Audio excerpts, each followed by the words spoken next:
और अगर सदन, विशेषतः विपक्ष, मेरे वक्तव्य को सुनने का धैर्य रखे तो बहुत सारी चीजें उजागर हो सकती हैं। You are not India, for India is not corrupt. India believes in merit and not dynasty. And today of all the days, people like you need to remember what was told to the British: quit India, corruption quit India, dynasty quit India. Merit now finds place in India. अध्यक्ष महोदय, सबसे पहले आपकी पीठ पर, आपके आसन पर जिस प्रकार का आक्रामक बर्ताव आज देखा गया, उसका मैं खंडन करती हूं। पहली बार राष्ट्र के इतिहास में भारत मां की हत्या की बात की और कांग्रेस पार्टी यहां पर तालियां बजाती रही। जो भारत की हत्या की बात पर कांग्रेस पार्टी ने ताली पीटी आज इस सदन में, इस बात का संकेत पूरे देश को दिया कि मन में गद्दारी किसकी है। मैं आज हिंदुस्तानी होने के नाते कहती हूं,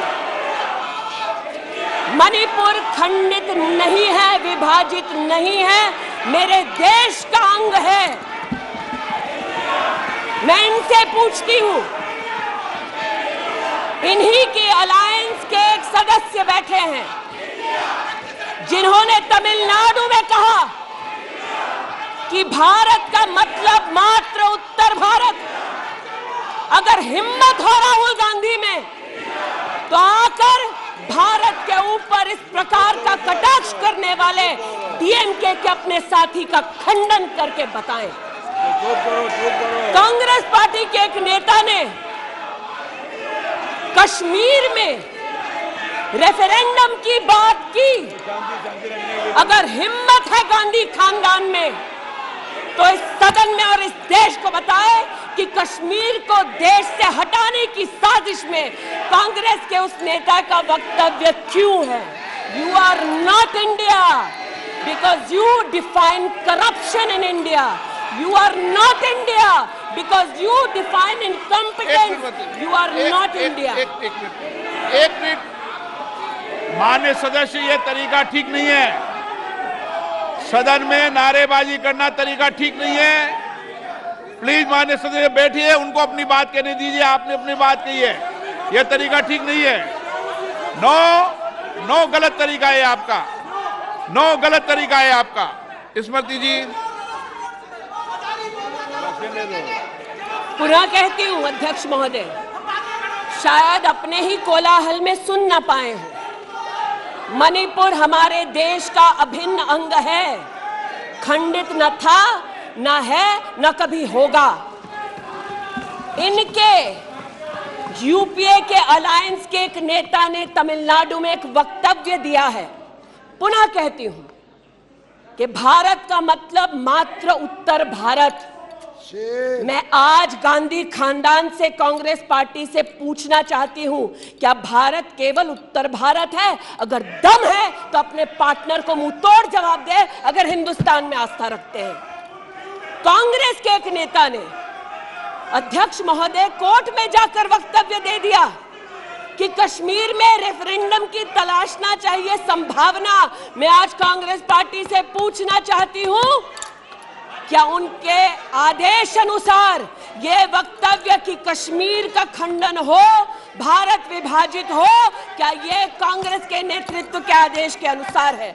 अध्यक्ष महोदय, पुनः कहती हूं, हमारे राष्ट्र के संसदीय इतिहास में आज तक भारत मां की हत्या की बात करने वाले कभी भी बैठकर मेज नहीं थपथपाते। कांग्रेसियों ने बैठकर मां की हत्या के लिए मेज थपथपाई है। ये बात करते हैं इंसाफ की। ये चेहरा धूमिल है, ये चेहरा धूमिल है। मैं बताऊं किसका चेहरा है, मैं बताऊं किसका चेहरा है अध्यक्ष महोदय। ये चेहरा है गिरिजा टिक्कू का। सुन लीजिए पंडितों की दास्तान आप भी। गिरिजा टिक्कू का यह चित्र है। 90 के दशक में एक महिला यूनिवर्सिटी में अपना पेचेक लेने जाती है। सारी बातें करूंगी। अपना पेचेक लेने जाती है, बस से घर लौटने का प्रयास करती है। उसको 5 मर्द बस से खींचकर टैक्सी में ले जाते हैं, बलात्कार करते हैं और फिर आरी से उसका बदन काट देते हैं। जब गिरिजा टिक्कू के जीवन पर एक फिल्म में एक प्रति आया, मैं आज कहना चाहती हूं कि कांग्रेस के कुछ प्रवक्ताओं ने उसको प्रोपेगेंडा कहा। सरला भट्ट, आप नहीं चाहते कश्मीरी पंडितों की दास्तान कहीं सुनाई जाए, आप नहीं चाहते वो आइडेंटिफाई हो एज विक्टिम्स। सरला भट्ट मेडिकल स्टाफ थी। 90 के दशक में उसको उसके इंस्टीट्यूट से अगवा करके गैंग रेप किया गया और सड़क के किनारे रखा गया। आज मैं पूछना चाहती हूं कि एक तरफ इनकी अलायंस के लोग हिंदुस्तान को विभाजित करने की बात करते हैं, ये आज अपने आप को इंसाफ के पुजारी बताते हैं, लेकिन मुझे बताइए गिरिजा टिक्कू, सरला भट्ट को कब इंसाफ मिलेगा? हर गली हर मोहल्ले में एक स्लोगन गूंजता था पंडितों के बीच, रलियू सलियू गलीव। पुनः कहती हूं, रलियू सलियू गलीव। आप चिल्लाना बंद करें, समझे पहले। रलियू सलियू गलीव। या तो अपना धर्म बदलो या कश्मीर छोड़ो या यहीं मरो। उनकी आवाज भारत की आवाज नहीं है। उनकी आवाज को आपने कभी नहीं सुना। मैं आज कहती हूं, इन्होंने कहा अश्रु बहाए, भ्रमण किया 84 के दौरान में। मुझ जैसे कई लोग देश की राजधानी में थे और किसी का वक्तव्य ना सुने अध्यक्ष जी। एक पत्रकार है प्रणय गुप्ता, उन्होंने लिखा कि सिख बच्चों को कैस्ट्रेट करके उनके अंगों को उनकी मां के मुंह में ठूसा गया। आज बोलती हूं, त्रिलोकपुरी में 30 औरतों को इकट्ठा करके चीला गांव में ले जाकर उनका बलात्कार किया। सुल्तानपुरी में एक महिला ने एफिडेविट दी है, मेरे हस्बैंड को मार दिया, बेटी को शादी से एक रात पहले उठाकर ले गए और उसका बलात्कार किया। एक 45 साल की मां ने कहा सिख दंगों के दौरान कि ना सिर्फ मेरे पति को मारा, ना सिर्फ मुझे गैंगरेप किया, बल्कि मेरे सामने मेरे बेटे पर केरोसिन छिड़ककर उसको आग लगा दी गई। और आज भारत की बात करते हैं, कहते हैं कि कश्मीर से कन्याकुमारी तक 130 दिन चल रहे थे। मैं जोड़ों के दर्द पर भाषण नहीं दूंगी अध्यक्ष महोदय, लेकिन इतना जरूर कहूंगी कि जिन वादियों को हिंदुस्तान ने खून से सना देखा है, जिन वादियों में गोलियों की आवाजें हर दिन सुनाई देती थी, जब ये उन वादियों में गए तो जैसे कश्मीरी कहते हैं शीन जंग कर रहे थे, बर्फ के गोलों के साथ अपने के किसी परिजन के साथ खेल रहे थे। अध्यक्ष महोदय, ये तब संभव हुआ जब प्रधानमंत्री मोदी ने धारा 370 हटाई। आज इस सदन में उल्लेख हुआ है कि ये गए हैं। I have been to Manipur, you might have not been. आज इस सदन में उल्लेख हुआ है कि ये यात्रा में गए और यात्रा में क्या आश्वासन दिया कि अगर इनका बस चले तो धारा 370 ये पुनः स्थापित कर दे। धारा 370 की वजह से कश्मीर की बेटियों को दहेज के लिए अगर प्रताड़ित किया जाता था तो वहां की बेटियों के पास कानून का सहारा नहीं था, क्योंकि इन्होंने धारा 370 लगाई। कश्मीर में अगर बेटियां प्रदेश के बाहर ब्याही जाती थी तो उनके पैतृक संपत्ति पर उनका अधिकार समाप्त हो जाता था, क्योंकि इन्होंने धारा 370 लगाई। कश्मीर में अगर 14 साल से कम उम्र की बच्ची का 18 साल से कम उम्र की बच्ची का ब्याह रचा दिया जाता था तो उसे कानून का संरक्षण नहीं मिलता था, क्योंकि इन्होंने धारा 370 लगाई। आज जो भग गए हैं सदन से उनसे कहना चाहती हूं कि इस देश में ना धारा 370 लौटेगी। इस देश में कभी भी पंडितों को रलियू सलियू गलियू का धमकी कोई देने वाले बचेगा नहीं। आज कई यहां पर बहनें उपस्थित हैं जो वहां से अपनी आक्रोश को और राहुल जी के प्रति समर्थन को व्यक्त कर रही हैं। 84 के दंगों का विवरण सुनकर, गिरिजा टिक्कू का विवरण सुनकर, और मैंने स्वयं अध्यक्ष जी मणिपुर के मुख्यमंत्री से बात कर त्वरित रूप से वहां पर लोग पकड़े जाएं, ना सिर्फ इसका वहां पर निवेदन किया बल्कि वो लोग पकड़े गए। सीबीआई की इंक्वायरी जारी है। लेकिन जो आज यहां बैठे हैं, मैंने उनसे पूछना चाहती हूं, जो चले गए, उन्होंने कहा वो राजस्थान गए, और राजस्थान में क्या हुआ महोदय? गिरिजा टिक्कू को तो 90 के दशक में आरी से काट दिया गया था। भीलवाड़ा में 14 साल की लड़की के साथ सामूहिक बलात्कार होता है। जो आज यहां बैठे हैं, मैंने उनसे पूछना चाहती हूं, जो चले गए, उन्होंने कहा वो राजस्थान गए, और राजस्थान में क्या हुआ महोदय? गिरिजा टिक्कू को तो 90 के दशक में आरी से काट दिया गया था।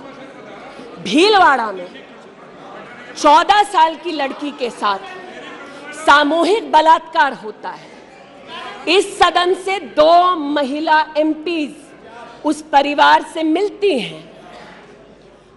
बच्ची जब जिंदा थी गैंगरेप के बाद महोदय, उसे काटा जाता है, फिर उसे भट्टी में डाल दिया जाता है।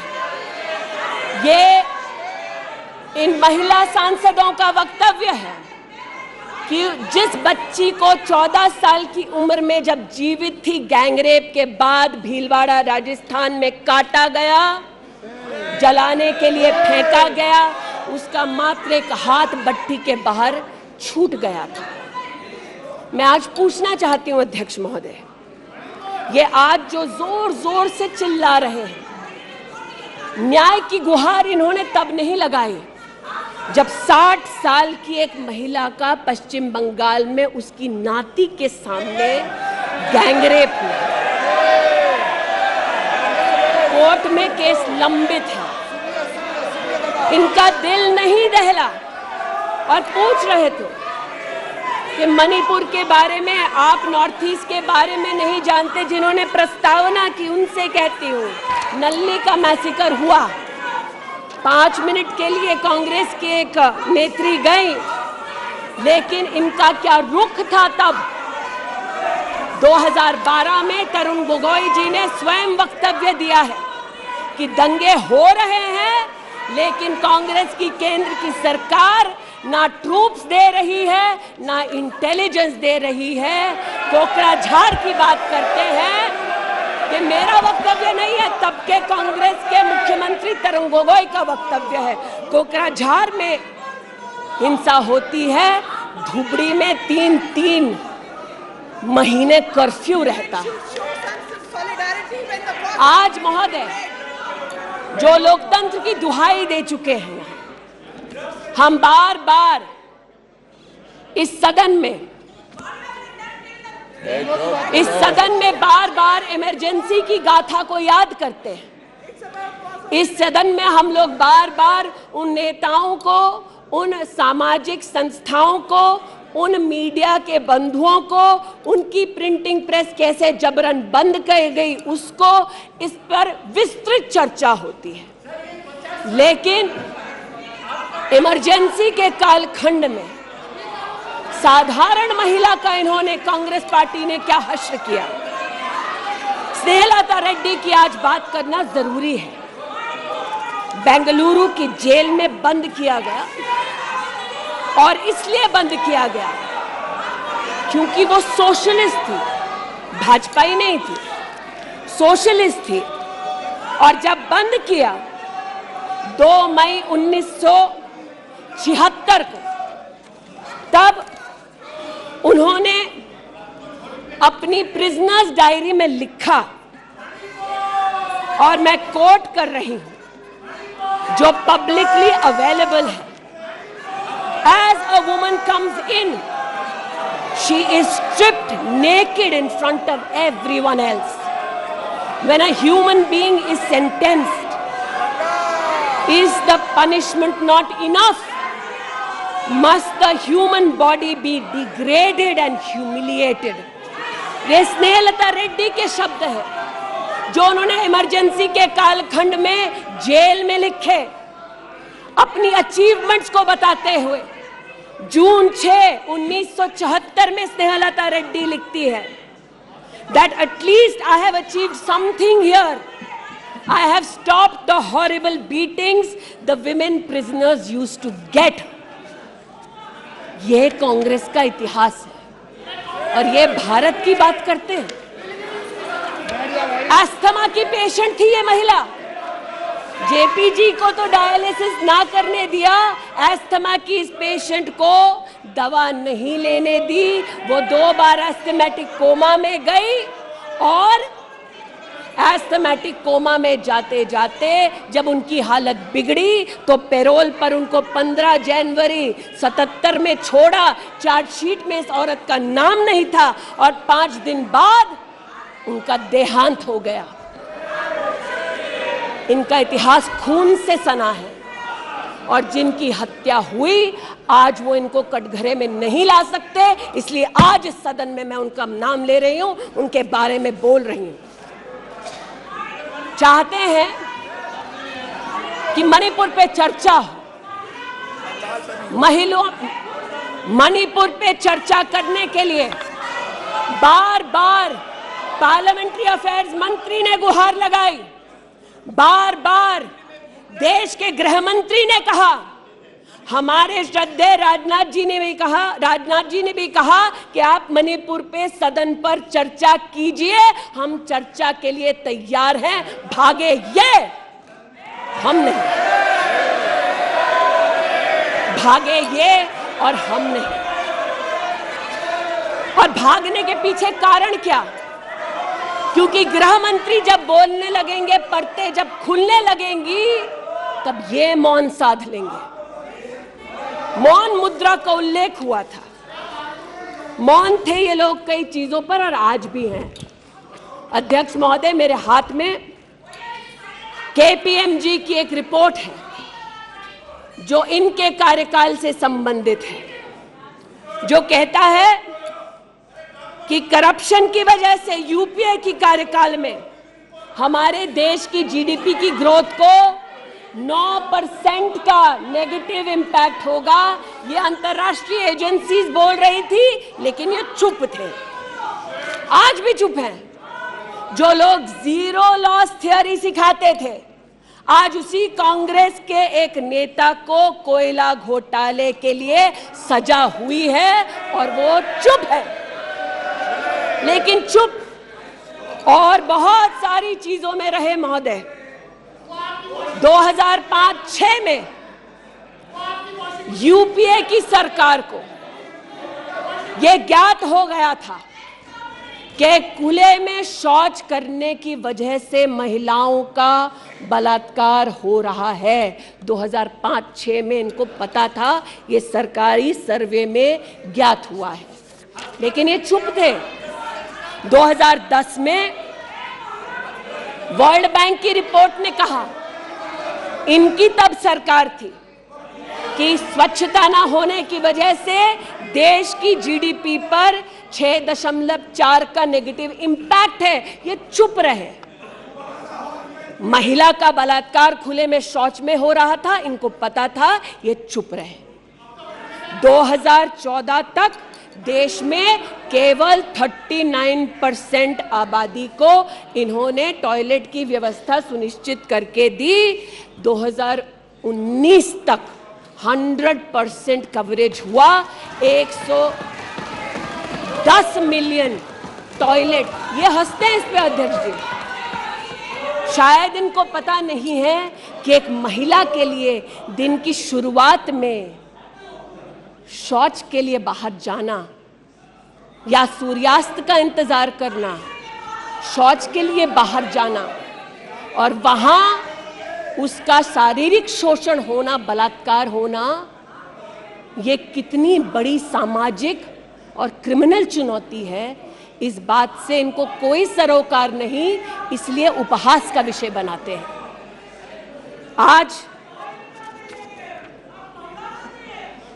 मुझे ये कहते हुए शर्मिंदगी है कि मैं यहाँ पर कह रही हूँ कि खुले में शौच करने वक्त औरत का बलात्कार होता है, ये उपहास उड़ा रहे हैं और महिला उपहास उड़ा रही है। शायद यही लक्षण है कांग्रेस मिथ अलायंस के कि औरत का बलात्कार हो तो ये हंसे, भारत मां की हत्या की बात हो तो ये यहाँ पर तालियां पीटे। ये कांग्रेस का लक्षण है। इनकी प्रस्तावना के वक्त ये कहा गया कि हम बात करेंगे मात्र एक व्यक्ति से, हम किसी मंत्री से बात नहीं करेंगे, क्योंकि मंत्रियों की कार्यशैली पर इनको चर्चा नहीं करनी। और शायद सच भी है, इनका अपना अनुभव है कि इनके यहां पावर का केंद्र बिंदु एक था। यहां पर फर्क यह है कि हम सब कलेक्टिव रिस्पॉन्सिबिलिटी के भागीदार हैं। इसलिए आज जब गजेंद्र शेखावत जी के मंत्रालय की ओर से टॉयलेट की व्यवस्था होती है तो मैं एक महिला सांसद और नागरिक के नाते इनका भी उतना ही अभिनंदन करती हूं जितना कि प्रधानमंत्री जी का। जल जीवन मिशन महोदय, हमारे देश में जब इनकी सरकार थी तो मात्र 3 करोड़ परिवारों तक नलके से पानी पहुंचता था। अब 2019 का आंकड़ा कहता है, इसलिए आज जब गजेंद्र शेखावत जी के मंत्रालय की ओर से टॉयलेट की व्यवस्था होती है तो मैं एक महिला सांसद और नागरिक के नाते इनका भी उतना ही अभिनंदन करती हूं जितना कि प्रधानमंत्री जी का। जल जीवन मिशन महोदय, हमारे देश में जब इनकी सरकार थी तो मात्र 3 करोड़ परिवारों तक नलके से पानी पहुंचता था।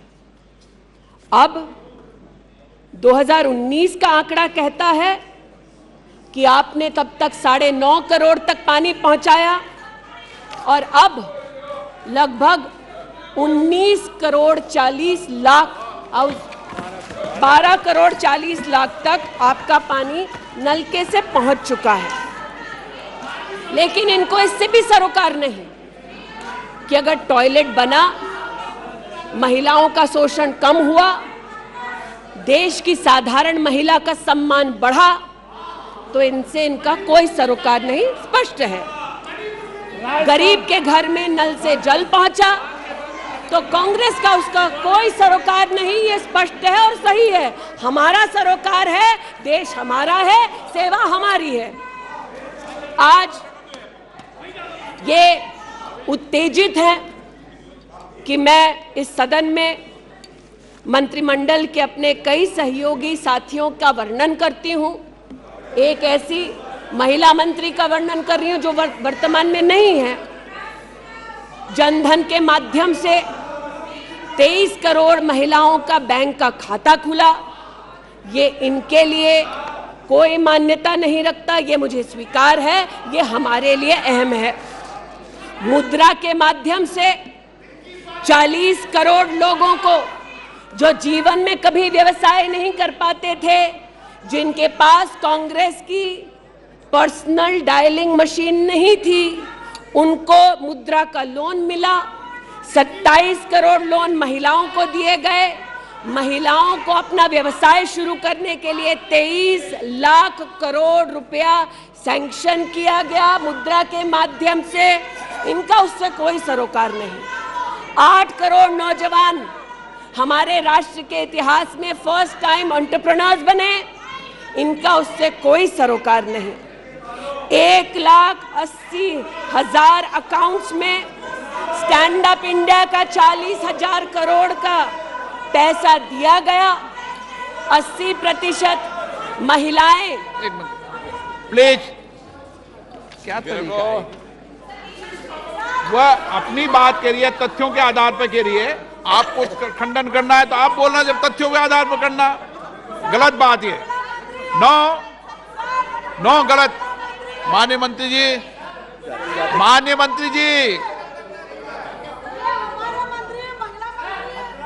आपकी अनुमति से सर मैं पुनः बोलूं तो जैसा कि मैंने कहा, महिला का अगर आर्थिक सामाजिक उत्थान होता है तो इससे इनको कोई सरोकार नहीं। सेल्फ हेल्प ग्रुप की बात करते हैं।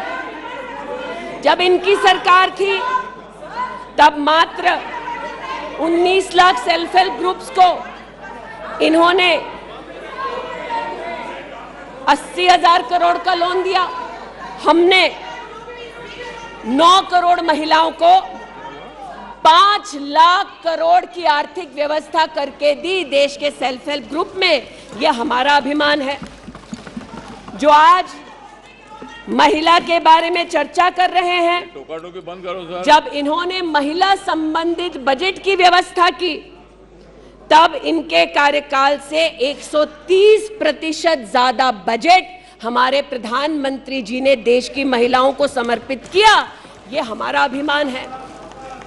आयुष्मान भारत के अंतर्गत 10 करोड़ परिवारों में महिलाओं को आयुष्मान भारत का कार्ड मिला।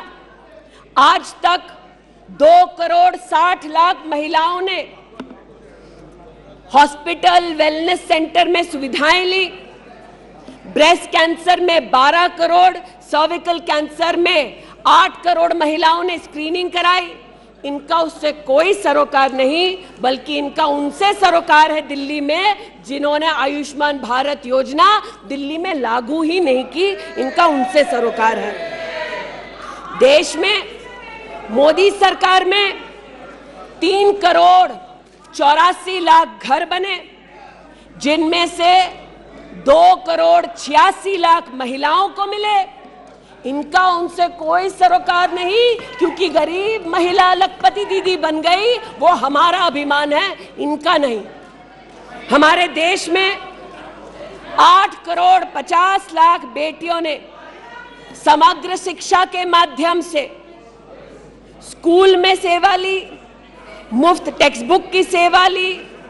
बेटियां का ये उपलब्धि हमारा अभिमान है, इनका नहीं। 5 लाख से ज्यादा बेटियों के लिए स्कूलों में अलग से टॉयलेट की व्यवस्था हुई। ये इनका अभिमान नहीं, हमारा अभिमान है। हमें अपनी बेटियों पे गर्व है। 5 लाख दिव्यांग बेटियों को मंथली स्टाइपेंड मिलता है। ये सेवा हम देश की बेटियों को दे सकते हैं। ये हमारे लिए बहुत बड़ा प्रभु का उपकार है। 1,28,000 बेटियों को मेरिटोरियस स्कॉलरशिप दी जाती है, 12,000 रुपए की हर साल। ये सेवा का मौका परिवारों ने हमको दिया। 2 लाख से ज्यादा बेटियों को सेल्फ डिफेंस की ट्रेनिंग दी जा रही है। आज एलिमेंट्री एजुकेशन में बेटियों की एनरोलमेंट 100% है। इस देश में। ये हमारे देश के लिए गौरव की बात है। आज पहली बार फीमेल एनरोलमेंट उच्च शिक्षा में महोदय 2 करोड़ से ज्यादा हुआ है महिलाओं का। ये देश के लिए गौरव की बात है। आज दलित बेटियों का एनरोलमेंट बढ़ा है 38%। दलित बेटियों का उल्लेख करती हूँ, ये चिल्लाते हैं इनको दलित बेटियों से सरोकार नहीं, हमको है। ये हमारे लिए गर्व की बात है। आदिवासी बच्चे, लड़कियां 63% उनका एनरोलमेंट बढ़ा महोदय। आदिवासी बच्चों के साथ इनका कोई सरोकार नहीं। आदिवासी बेटियों ने हमारे प्रधानमंत्री को सेवा का मौका दिया। ये हमारे लिए प्रभु की असीम कृपा है। नॉर्थ ईस्ट की बात करते हैं तो महिला ने नॉर्थ ईस्ट में 34% की इंक्रीज हुई है एनरोलमेंट में। नॉर्थ ईस्ट के मेरे सभी साथियों को, चाहे वो सदन में कहीं भी बैठे हों, महिलाओं की दृष्टि से मैं अभिनंदन देती हूँ। आज हमारे देश में महिला जो पीएचडी करती है 99.2% की वृद्धि हुई है एनरोलमेंट में पीएचडी करने वाली महिलाओं में। ये हमारे लिए हिंदुस्तानी होने के नाते गौरव की बात है। आज जो महिला शैक्षिक संस्थानों में सेवा दे रही, यूनिवर्सिटीज में, इंस्टीट्यूशंस में, कॉलेजेस में 66%, 66% उनकी वृद्धि हुई है। आप हो करते जाएं, हम तो उनके लिए बल्ले बल्ले ही करेंगे। आज मुझे ये कहते हुए खुशी है कि हमारे लेबर मिनिस्ट्री ने कहा है कि ईपीएफ में 28,70,000 महिलाओं ने अब अपने आप को सब्सक्राइबर बनाया है। आज 2017 से लेकर 22 तक लगभग 1400 महिला साइंटिस्ट को भारत सरकार की विविध स्कीम्स के अंतर्गत सहयोग मिला है। आज महिलाओं को मैटरनिटी लीव में 26 हफ्ते की पेड मैटरनिटी लीव मोदी सरकार ने सुनिश्चित की है। आज महिलाओं ने 3 करोड़ बेटियों ने, महिलाओं ने प्रधानमंत्री मातृवंदना योजना के अंतर्गत 13,700 करोड़ रुपया अपने बैंक के खाते में पाया है। इस सेवा के लिए प्रधानमंत्री जी को आभार और बेटियों का अभिनंदन। आज हमारे देश की बेटियां सैनिक स्कूल में पढ़ सकती है। इस ऐतिहासिक निर्णय के लिए रक्षा मंत्री जी, प्रधानमंत्री जी को आभार। आज हमारी देश की बेटियां आर्म्ड फोर्सेस में परमानेंट कमीशन पा चुकी हैं। हमारे देश का गौरव बढ़ाने के लिए ऐसी बेटियों का आभार। आज जो महिला और महिला हक के लिए यहां बोल रहे हैं,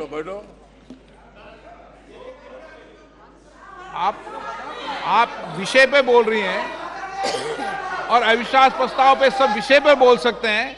ये तरीका अच्छा है क्या? बोलिए माननीय महोदय। वो भी शायद मजबूर हैं, उनको भी रिमोट से डायरेक्शन आया है। इतना ही कहना चाहती हूँ कि आज एक तरफ हमारी बेटियों ने सैनिक स्कूल में, आर्म्ड फोर्सेस में अपने प्रतिभा के आधार पर देश का गौरव बढ़ाया है। दूसरी ओर बिना किसी पुरुष सहयोगी के हिंदुस्तान के इतिहास में पहली बार 4,313 मुस्लिम बहनें अकेली हज के लिए गईं और सुरक्षित हिंदुस्तान लौटी। जो महिला हक की बात करते हैं महोदय, उनसे कहना चाहती हूं, महिला हक को संरक्षित करने के लिए जब हमारी सरकार ट्रिपल तलाक के कलंक को मिटाना चाहती थी, तब महिला के हक में नहीं बल्कि वोट बैंक के लालच में इन्होंने सदन की कार्रवाई को त्याग दिया था। आज जब ये महिला सुरक्षा की बात करते हैं महोदय, तो ये कहना उचित होगा कि एक तरफ निर्भया फंड की रचना की घोषणा करते हैं 13 में, एक काम निर्भया फंड में नहीं करते, लेकिन जो निर्भया के बलात्कारी हैं उनको कांग्रेस नीत अलायंस के लोग बलात्कारी के हाथ में 10,000 रुपए और एक सिलाई की मशीन देते हैं।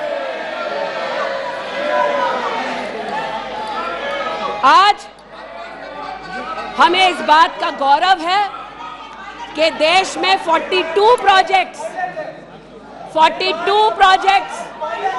5,000 करोड़ की लगभग लागत से भारत सरकार के सौजन्य से बन रहे हैं। जो महिला सुरक्षा के लिए ये ना कर पाए वो आज प्रधानमंत्री मोदी कर रहे हैं।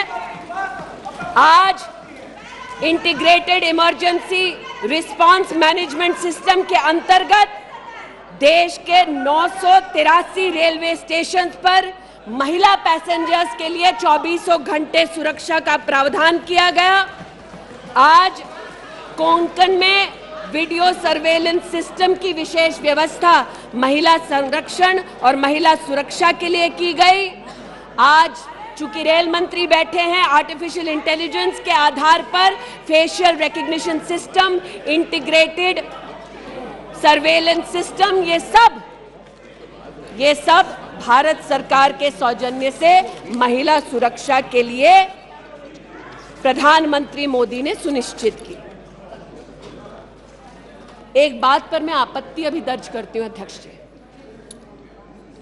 कि जिनको आज मुझसे पहले वक्तव्य देने का अधिकार दिया गया, उन्होंने जाते जाते एक अभद्र यहां पर लक्षण के दर्शन दिए। It is only a misogynistic man who can give a flying kiss to a parliament which seats female members of parliament. ऐसी गरिमा विहीन आचरण को इस देश के सदन में कभी नहीं देखा गया। ये उस खानदान के लक्षण हैं, ये आज सदन में देश को पता चले। लेकिन कहां गए हैं, वहां पर क्या हालात हैं अध्यक्ष महोदय? गोद भराई के नाम पर राजस्थान में भास्कर ने लिखा है कि राजस्थान की कांग्रेस की सरकार जेब भराई कर रही है। 13 से 20 महीने का घरबाशय दिखाया जा रहा है राजस्थान में और भारत की तिजोरी से पैसा लूटा जा रहा है। इनका सरोकार महिला उत्थान से नहीं, ये महिला के बारे में क्या सोचते हैं, इनकी क्या हरकतें हैं, इनके नेता ने जाते जाते यहां पर उसको प्रसारित कर दिया है। लेकिन इन्हें सरोकार इनके नेता को किससे है? चीन से है। तो चूंकि सब चीन में इतनी रुचि लेते हैं कांग्रेस पार्टी के नेता, इसलिए आज एक सुखद समाचार भी सुनाती हूं। चीन में 31st यूनिवर्सिटी गेम्स हुआ। 1959 से लेकर आज तक भारत को मात्र 18 पदक मिले। इस बार 26 मेडल का रिकॉर्ड हिंदुस्तान के बच्चों ने स्थापित किया। भारत मां के टुकड़े के लिए तालियां बजाते थे, भारत मां के बच्चों के लिए तो बजा दो। 11 गोल्ड, 5 सिल्वर, 10 ब्रॉन्ज। आज देश के यूनिवर्सिटी के छात्र देखें कि 31st यूनिवर्सिटी गेम में भारत का नाम रोशन करने वाले छात्रों के लिए मैं गुहार लगा रही हूं कि कांग्रेस पार्टी यहां अभिनंदन कर दे, लेकिन वो अभिनंदन से भारत के बच्चों को वंचित रखते हैं।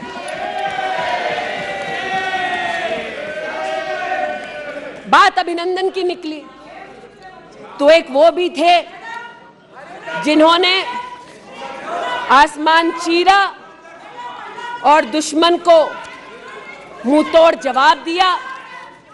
आज जो व्यक्ति यहां पर भारत की आवाज का उल्लेख कर रहे थे, उन्होंने भारत की आवाज में आवाज मिलाकर तब नहीं बोला जब आतंकी हमला करते हैं, उन्होंने भारत के आवाज से अपनी आवाज को भिन्न करते हुए इस सदन में भारत के रक्षा बलों से प्रमाण मांगा इस सदन में। लेकिन प्रमाण क्यों मांगा? क्योंकि कुछ लोगों ने कहा होगा।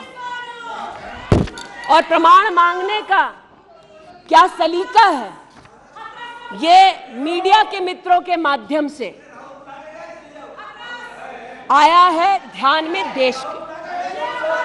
न्यूज क्लिक की आज बात करना थोड़ा मैं जरूरी समझती हूं। न्यूज क्लिक, नेवल सिंघम कुछ पत्रकारों को हिंदुस्तान में लिखते हैं कि किस प्रकार से हिंदुस्तान के खिलाफ न्यूज सर्कुलेट होनी चाहिए, कैसे चाइना के समर्थन में अलग अलग आर्टिकल लिखने चाहिए और इसे एक बार छपवा दो तो ट्राई कॉन्टिनेंटल पब्लिकेशन इसको इकट्ठा करके फिर काम आगे बढ़ाएगा। मेरे एक पार्लियामेंट्री सहयोगी निशिकांत जी ने इस पर जब विषय उठाया तो मैं स्तब्ध हूं कि कांग्रेस पार्टी ने डिमांड नहीं की कि अगर कोई बाहरी ताकत का पैसा लेकर हिंदुस्तान में व्यवस्थाओं को भंग करना चाहता है, हिंदुस्तान को कलंकित करना चाहता है तो उस पर कार्रवाई करो। ऐसा कांग्रेस का पक्ष नहीं था। कांग्रेस ने पक्ष ये लिया कि जो निशिकांत दुबे के मुंह से शब्द निकले हैं उनको एक्सपंज कर दीजिए। लेकिन ये जो आगे बढ़ाएगा, मेरे एक पार्लियामेंट्री सहयोगी निशिकांत जी ने इस पर जब विषय उठाया तो मैं स्तब्ध हूं कि कांग्रेस पार्टी ने डिमांड नहीं की कि अगर कोई बाहरी ताकत का पैसा लेकर हिंदुस्तान में व्यवस्थाओं को भंग करना चाहता है, हिंदुस्तान को कलंकित करना चाहता है तो उस पर कार्रवाई करो। ऐसा कांग्रेस का पक्ष नहीं था। कांग्रेस ने पक्ष ये लिया कि जो निशिकांत दुबे के मुंह से शब्द निकले हैं उनको एक्सपंज कर दीजिए। लेकिन ये जो ट्राई कॉन्टिनेंटल पब्लिकेशन है महोदय जी, जिसके बारे में ना आप ईडी को माने, न्यूयॉर्क टाइम्स को माने, वो ट्राई कॉन्टिनेंटल पब्लिकेशन के जो मुख्य रिसर्चर हैं उनके वक्तव्य को कांग्रेस पार्टी अपने ऑफिशियल फेसबुक पर क्यों डालती है, ये मैं पूछना चाहती हूं। जो जानबूझकर भारत के किसानों के हितों के खिलाफ बोलते हैं, उनका वक्तव्य ट्राई कॉन्टिनेंटल पब्लिकेशन वालों का जो सीनियर फेलो या रिसर्चर है उसका वक्तव्य कांग्रेस, नेशनल कांग्रेस के फेसबुक पर 19 अप्रैल 2019 को क्यों पब्लिश होता है, ये थोड़ा बहुत शोध का विषय है, ये थोड़ा बहुत चर्चा का विषय है। आज मैं ये कहना चाहती हूं कि जब प्रस्तावना हुई, मैं तो प्रस्तावना के विरुद्ध खड़ी हूं। मैं नरेंद्र मोदी जी के नेतृत्व पर राष्ट्र के सभी नागरिकों के साथ पुनः विश्वास दर्शाते हुए अपना वक्तव्य देती हूं। लेकिन राहुल जी ने किस पर विश्वास जताया? राहुल जी ने विश्वास जताया मुस्लिम लीग पर। कहा सेक्युलर पार्टी है। शायद राहुल जी ने ना पढ़ा हो कि 80 के दशक में मुरादाबाद में 83 लोगों को मारने वाली मुस्लिम लीग, राहुल जी को बताना पड़ेगा सेक्युलर कैसे हुई। राहुल जी को आज जवाब देना होगा कि वो राष्ट्रभक्ति की बात करते हैं तो क्या जेएनयू में जाकर जब भारत तेरे टुकड़े होंगे का नारा दे रहे थे वो राहुल गांधी की देशभक्ति थी? राहुल गांधी को आज जवाब देना होगा, है तो नहीं, उनको आज जवाब देना होगा। जिस अफजल गुरु ने इस संसद पर हमला किया, उस अफजल गुरु के संरक्षक समर्थक को कांग्रेस पार्टी ने अपने पार्टी का नेता बना दिया, जिसने कहा यह राहुल गांधी की देशभक्ति है। राहुल गांधी की देशभक्ति आज बताती हूं। इन्होंने, घबराइए मत, आप ही के नेता बोलकर गए हैं, घबरा क्यों रहे हैं? बैठिए, आराम से बोल रही हूं। जरा संक्षेप कीजिए। मैं पुनः बोलना चाहती हूँ अध्यक्ष महोदय, बहुत सारे व्यवधान आए, अब राहुल जी की बात चली है तो कृपया थोड़ी सी कर दीजिए। दोबारा कहती हूँ, क्या बोले हैं और क्या बाहर बोले हैं। देश के बाहर गए तो कहा आइडियाज ऑफ इंडिया कॉन्क्लेव में that there is going to be a Mars upsurge. India has massive amount of polarization. ये राहुल गांधी के शब्द हैं। इसका मतलब राहुल गांधी ने विदेश में जाकर कहा हिंदुस्तानी सौहार्द की भूमिका में नहीं रहते। राहुल गांधी ने कहा कि हिंदुस्तानी भाईचारे में इतना विश्वास नहीं करते because there is a massive amount of polarization. और राहुल गांधी ने कहा there is going to be a mass upsurge. Now the question is, how can the opposition effectively use the upsurge to change politics? मतलब उन्होंने कहा कि देश में उथल पुथल होगी। मैं स्पष्ट करना चाहता हूं, विपक्ष इस उथल पुथल को कैसे इस्तेमाल कर सकता है, ये मैं सोच रहा हूं। फिर उनका शब्द है देश में केरोसिन फैला है, हमें एक चिंगारी की जरूरत है। आज पूछना चाहती हूं, माचिस ढूंढते ढूंढते राहुल गांधी कहां गए? अमेरिका गए? तंजीम अंसारी के साथ, जो पाकिस्तानी इमाम जावेद अहमद के साथ ताल्लुक रखते हैं, अमेरिका में अपने कार्यक्रमों को उनके साथ करवाया।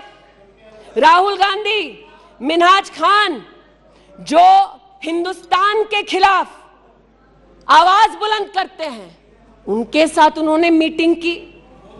आज जो लोग इस देश में एस्पियोनाज के लिए पकड़े जाते हैं, उनका राहुल गांधी ने जाकर विदेश में समर्थन किया। वे तब से अडानी अडानी कर रहे हैं, तो अब थोड़ा मैं भी बोल दूं। फोटो मेरे पास भी है। इतना ही खराब है तो जीजा जी उसके साथ क्या कर रहे हैं? तो निशिकांत जी सही कहा, किसी को सेट करो, किसी को भेंट करो। पूछना चाहती हूं, 1993 में मुंद्रा पोर्ट में कांग्रेस की सरकार ने अडानी को जगह दी। तब प्रधानमंत्री कौन थे? कांग्रेस के थे। वित्त मंत्री कौन थे? मनमोहन सिंह थे। अडानी बोल रही हूं। यूपीए के कार्यकाल में अडानी को इन्होंने 72,000 करोड़ का लोन दे दिया। क्यों दिया? राजस्थान में 60,000 करोड़ से ज्यादा का समझौता कर लिया गहलोत जी के साथ। 20,000 एकड़ जमीन ले ली। क्यों किया? केरल में कांग्रेस की यूडीएफ सरकार के साथ पोर्ट का काम क्यों दिया? महाराष्ट्र में जब कांग्रेस के पास सत्ता थी, तो फिर कांग्रेस ने अडानी को पोर्ट का काम क्यों दिया? बंगाल में हल्दिया पोर्ट का काम अडानी को क्यों दिया? छत्तीसगढ़ में कांग्रेस पार्टी ने अडानी को काम आदिवासियों ने मना किया, फिर भी क्यों दिया? अब इसमें बेटा कितना सेट होगा, दामाद को कितना भेंट होगा, हम क्या जाने। लेकिन आज अरे दामाद का मामला है, बैठ जाओ भाई। दामाद आपका नहीं है, जिनका है वो नहीं चिल्ला रहे, आप क्यों चिल्ला रहे? बैठ जाइए भाई। जिसका है दामाद वो नहीं चिल्ला रहे, आप क्यों चिल्ला रहे? बैठिए। अरे बैठ जाइए, बैठ जाइए, बैठ जाइए, बैठ जाइए, बैठ जाइए। कोयले घोटाले में पकड़े गए, 2G में भी पकड़े जाएंगे। बैठ जाइए प्लीज। आप बताइए, इस पूरी बला की जड़ महोदय, पूरी बला की जड़ परिवारवाद में है, और परिवारवाद की राजनीति की जड़ कांग्रेस पार्टी में है। इनके अलायंस के लोग चारा खाते हैं, ये उनके घर मटन खाने चले जाते हैं। इनके अलायंस के लोग रेल की नौकरी के लिए गरीब की जमीन खाते हैं, जाके वो उन्हीं लोगों को गले लगाते हैं। और इनके सब के पीछे एक ही मजबूरी है, जो बड़ी विनम्रता से अजीत दा ने भी स्वीकारी, कि मजबूरी हमारी कि तीसरी बार जनता कह रही है फिर एक बार मोदी की बारी। Okay now please conclude. तो मैं लिसन प्लीज। ये आज बैठिए। यहाँ पर उल्लेख कर रहे थे किसान की। आप भी बैठिए, आप किस लिए खड़े? ये बात आज कर रहे थे किसान की, तो किसान का क्या हश्र करते हैं वो मैं बताना चाहती हूँ। अध्यक्ष महोदय थोड़ी सी मुझे मोहलत दे दें। ये मैं कहना चाहती हूँ उस क्षेत्र की बात बैठिए जिसकी मैं प्रतिनिधि हूँ, जहाँ पर बैठिए प्लीज बैठिए दलित प्लीज मांग कर रहे थे विद्यालय की। 1982 में किसानों ने 4 बीघा 2 बिस्वा जमीन इंटर कॉलेज के लिए दी और अमेठी में धोखे से किसानों की ये जमीन हड़पने वाले फाउंडेशन का नाम गांधी खानदान है। 2016 में राहुल जी दौरे में गए तिलोई, वहां पर लोगों ने कहा 200 छात्रों ने सुनिए कि जमीन वापस कर दो, हमारे लिए कॉलेज की व्यवस्था करो। इन्होंने अपने अलायंस पार्टनर के साथ उन छात्रों को जेल भगा दिया। 17 में जेल भगाया। सेठा गौरीगंज में प्रमाण है, आ जाओ गौरीगंज, दूध का दूध पानी का पानी यही कर दूंगी। गौरीगंज सेठा रोड पर जमीन हब्जाली, भूसियावा मार्ग पर नरसिंह भानपुर पर मुंशीगंज में जमीन हथियाली। ये उनका संस्कार है। जमीन कौन कौन हड़पता है ये कांग्रेस की गाथा स्पष्ट है। जहां ये हैं वहां पर आज मैं अभिनंदन देती हूं रेल मंत्री का कि रेल कोच फैक्ट्री रायबरेली में भी 10,000 कोचेस तब बनी जब नरेंद्र मोदी देश के प्रधानमंत्री बने। पीड़ा हो रही है जी। मैं बस इतना बताना चाहती हूँ कि आज जो किसानों का दम भरते हैं, बालियान साहब शायद यहाँ नहीं है, मैं अमेठी के किसानों की ओर से विशेष बालियान साहब आपको नतमस्तक होकर आभार व्यक्त करती हूँ। राष्ट्र के इतिहास में पहली बार अमेठी में खाद की रैक उतरी जब मोदी आए। इन्होंने न खाद दी, गौरीगंज में किसानों पर लाठीचार्ज करते थे, राजनाथ जी इसके साक्षी हैं। इन्होंने 80% लोगों के पास अमेठी में जहां 5 दशक इन्होंने राज किया, 80% लोगों को शौचालय नहीं दिया, 60% लोगों के घर में बिजली नहीं दी। और ये आज लोकतंत्र की बात करते हैं, अपनी प्रतिभा की बात करते हैं। आज मैं आभार व्यक्त करती हूँ। अमेठी का पहला सैनिक स्कूल मोदी जी ने दिया, 7.5 लाख लोगों को मुफ्त अनाज मोदी जी दे रहे हैं। अमेठी का आज पहला मेडिकल कॉलेज जिसके नाम से इस खानदान ने जमीन हड़प ली थी वो नरेंद्र मोदी ने दिलवाई। आज